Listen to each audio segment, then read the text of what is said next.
Je n'ai pas dit qu'on ne fait pas la révision. J'ai dit, pour nous, ce n'est pas un agenda que j'ai particulièrement, c'est la loi. C'est la loi qui dit la liste électorale provisoire doit être prête 3 mois avant le scrutin. Après le caractère provisoire, il y a le contentieux. Après le contentieux, il y a l'insertion des décisions qui sont issues du contentieux. À quel moment nous, on aura notre liste définitive? Si on décide de prendre d'autres personnes. Mais conscient de ce que nous pouvons léser certains de nos compatriotes, qu'est-ce qu'on a fait? On a ratissé l'âge en 2025. Vous savez, quand vous venez vous inscrire sur la liste électorale, il faut que vous ayez 18 ans révolus. Parce que pour être électeur, il faut avoir 18 ans. Donc la qualité d'électeur, cet âge-là s'apprécie au moment où vous venez vous inscrire sur la liste électorale.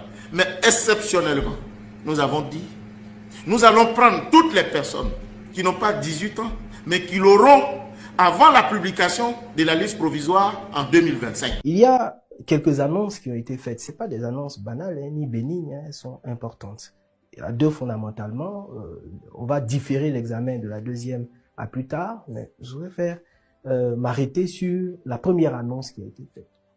Le président de la commission électorale indépendante, dont je rappelle que dans le cadre de cette opération, il s'appuie sur la Constitution, sur le Code électoral et sur ce décret-là qui vient d'être signé par le chef de l'État, conformément à l'article 11 du Code électoral. Que dit l'article 11 du Code électoral? Que pour lancer l'opération de révision de la liste électorale, c'est la commission électorale indépendante, puisque c'est elle qui détient l'expertise, qui va faire une proposition donc au gouvernement, et le gouvernement ne fait que prendre le décret conformément donc aux propositions de la commission électorale indépendante.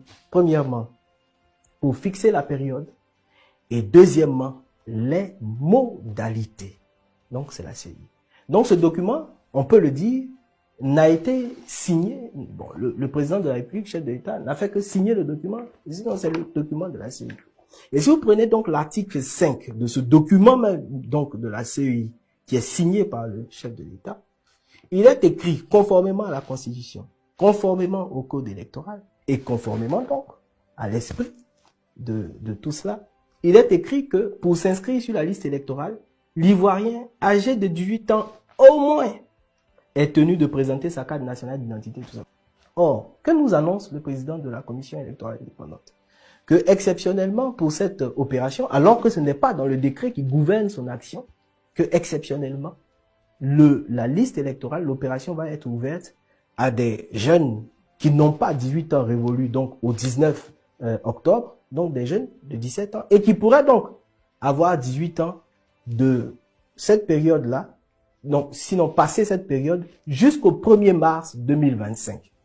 C'est-à-dire que des gens qui, après le 10 novembre, vont avoir 18 ans, donc ils n'ont pas eu 18 ans révolus au moment où l'opération se tient, donc ils vont avoir 18 ans après cette période, jusqu'au 1er mars 2025, ces personnes-là donc peuvent venir, et ça contrevient gravement à la Constitution, à la loi électorale, et puis à ce décret lui-même. Maître Blessy, du PDCI-RDA, qui comme moi, qui comme beaucoup j'imagine, a vu donc le lièvre, donc a estimé qu'on pourrait penser que la CEI agit ainsi pour se dispenser, comme le prescrit l'article 6 du Code électoral, d'avoir à faire l'année prochaine, comme c'est prescrit effectivement, la révision de la liste électorale. Parce que les jeunes majeurs qui n'auraient pas 18 ans dans cette période, mais pourront toujours, si c'est ça qui est visé, s'inscrire l'année prochaine. Troisième élément qu'il faut signaler donc dans cette annonce, qui pour le moins est inattendue, parce que c'est une innovation précisément, ça n'a été discuté avec personne. Ça ne figure pas dans le décret qui fixe les modalités et la période. Et puis, le président de la CEI nous sort comme ça de son chapeau que désormais, ou en tout cas pour l'occasion, voici la pratique.